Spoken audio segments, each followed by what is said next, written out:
Bacaan berita misi dewasa tanggal 2 Oktober 2021 dengan judul Dua Keajaiban Pria Pengait. Dikisahkan oleh Erdenebat Budraksha. Erdenebat Budraksha saat ini berusia 59 tahun. Ia berasal dari Mongolia.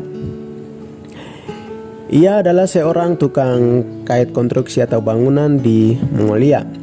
Dalam cerita ini sebelumnya ia adalah bukan orang Advent.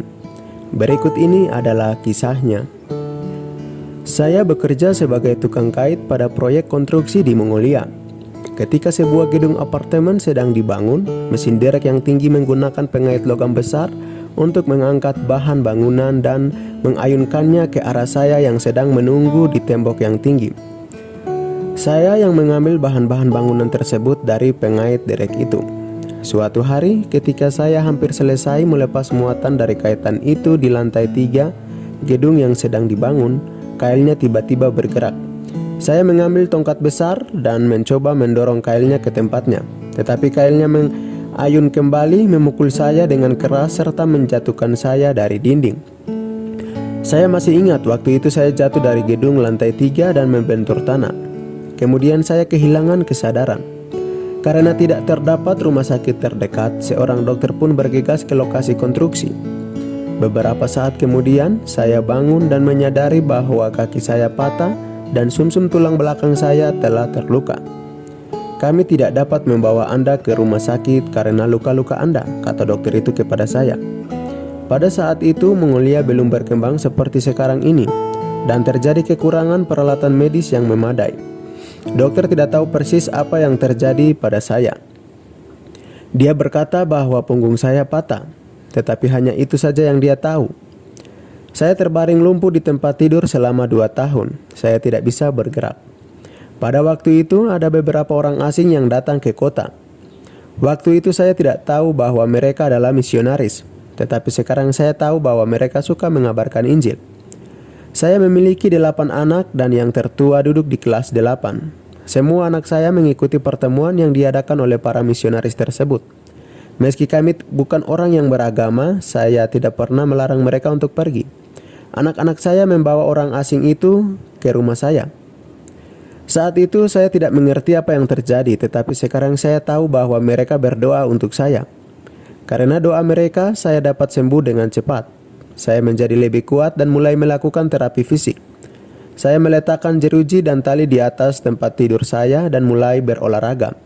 Awalnya sangat sakit rasanya ketika saya mengangkat kepala, tetapi doa anak-anak saya berhasil.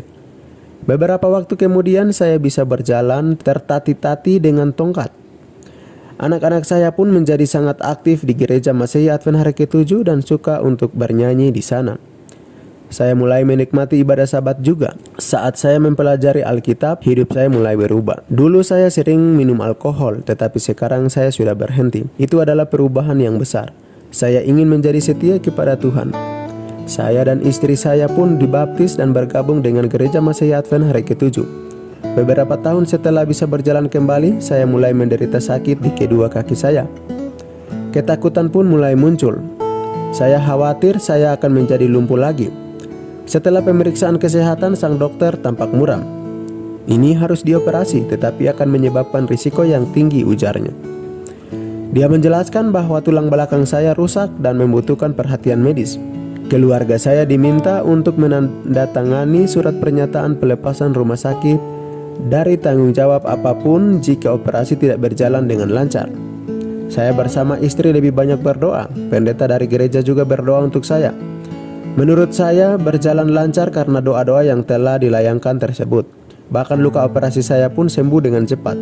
Saya diizinkan pulang setelah seminggu dirawat. Saat ini saya merasa sehat dan bugar. Keluarga saya menjadi Kristen dan kami ingin teman-teman kami menjadi Kristen juga. Kami mengundang mereka ke gereja kami dan beberapa telah datang.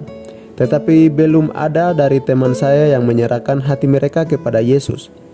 Saya tidak khawatir karena saya percaya bahwa Tuhan dapat menjangkau mereka. Bagaimanapun Tuhan telah menjangkau saya di tempat tidur saya. Tugas saya adalah mengundang dan tugas Roh Kudus adalah menobatkan. Saya telah mengundang lebih banyak teman baru-baru ini ke gereja dan saya berharap mereka akan datang.